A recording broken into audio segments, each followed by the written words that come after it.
Hi YouTube, and this is JTrain997, and I'm back this time with my review of the A-Team action figures. Of course, here today, while I'm never a big fan of people who review, massively, like they review 2 to 3 figures per review, we are going to be reviewing every one of the A-Team today, all 4 figures, in one review. I figure if you're thinking about getting one, you're probably thinking about getting all of them. But, anyway, the only figure I actually didn't pick up is the, I forget his name, but it's the CIA agent, I believe, from the movie who's chasing them. But this is, of course, the A-Team figures. And, of course, here you have Hannibal, who, as you can see here in packaging, he comes with his handgun and his rifle. He's actually the only figure that comes with a, variation on the guns you get. This little rifle being the exception. Everybody else comes with a standard M16. And, of course, all the backings on the figures are the same, so we're only going to look at one. And it says, in 2003, an elite special ops unit was sent to prison by a military court for a crime they did not commit. These men promptly escaped from maximum security stockades to the LA Underground. Today, still wanted by the government, they survive as soldiers of fortune. If you have a problem, if no one else can help, and if you can find them, maybe you can hire the A-Team. So, very nice, of course. B.A. Baracus, as you can see here, comes with his handgun and a M16. Well, looks to be an M16 at least. Let's get a good look at him in packaging.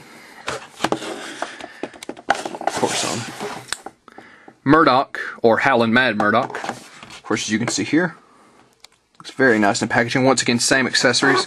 Really wondering why they didn't switch the guns up a little bit. Oh well. Once again, same backing on each figure. And finally, Face.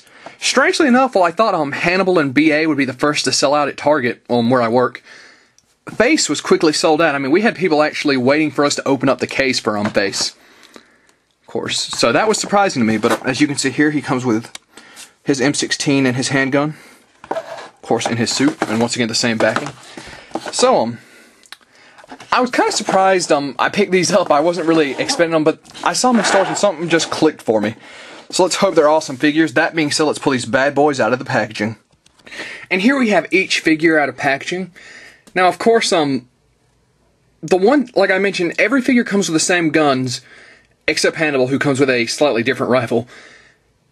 And unfortunately, the guns are probably one of the biggest problems with this set. We'll just look at Face here, specifically.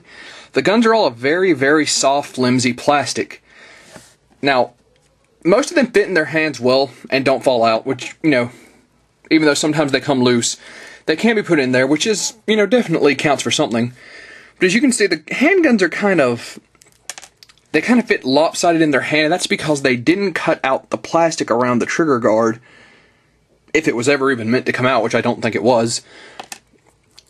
So half the time, the guns just don't look like they are supposed to be in there. But, overall, it's not a terrible loss. Personally, I have a box full of old G.I. Joe accessories, so getting these guys some new guns isn't a problem at all for me. But if you're coming into these and just buying them straight up, guns are going to be disappointing. But that being said, let's go into each figure individually, and we might as well start with Face, seeing as we've already got him out here. So, actually, I do have one small complaint with Face's face, surprisingly. As you can see, there is a seam in the plastic running down through his eye. There's another seam right there, which is definitely very strange to me. I don't think, I definitely don't think that's it's obviously not meant to be there. It wouldn't go through his eye. If it wasn't completely through his eye, I might think otherwise. You can see right there where the hair juts out, the back of the hair isn't painted, and up here is a very light paint on his hair, where it probably should have been a bit darker. So, the head sculpt was a little lacking for me, unfortunately. But, his articulation, he does a full 360 at the head, along with up and down. Arms go out and do a full 360. Bend at the elbow, and have a wrist joint. Looks like, yeah, they also spin at the elbow. It's just a little stiff. Same for both arms, of course. Legs are a tiny bit hindered by his jacket, but, go forward and back, go out, bend at the knee, and a foot joint. So, very nice. Once again, I was a little disappointed with the overall head sculpt, although with the, small defects in paint like I got, those may just be mine, although I think the seam running along his face would probably be in every figure. I don't know, if you guys buy one, let me know. Is the seam in his face? So, let's get him off to the side here. And next we'll go on to Howlin' Mad Murdock. Of course, as you can see, he holds both his guns fine. Although, once again, same minor gripes with the guns. Now, I don't have any issues as far as paint defaults or small issues like cracking or line showing up in this figure. His articulation is a standard, does a full 360 up and down, although his head does seem to want to pop off, but it's just a simple ball joint, so it pops right back on. Of course, same range of articulation, although a bit freer at the legs, since he doesn't have the crazy jacket kind of thing attached. Though if you bend his knees all the way down, you clearly see you got a small issue when posing. It's going to look a little strange, but still a very solid figure. So that being said, moving on, let's go on to BA. Of course, let's pull his handgun out of his hand. Looks like his M16 fell out, but once again, the gun fits in his hand. Well, actually, it seems like this one wants to fall out. It was staying in there. It looks like it's just the way you put it in. But,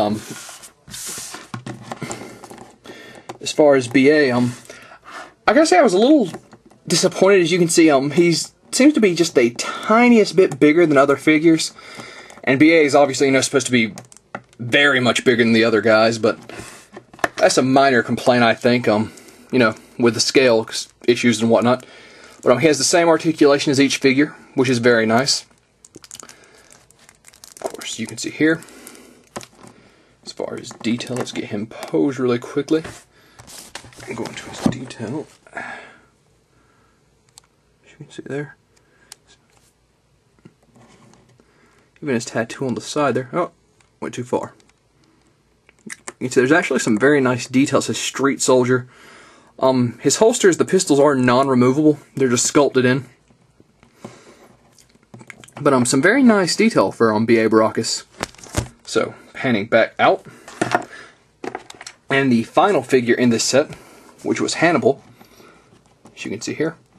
Hannibal is the only one that comes with a different gun. As you can see here, you just barely put it in his hand and he grasps onto it, which is a little strange for me.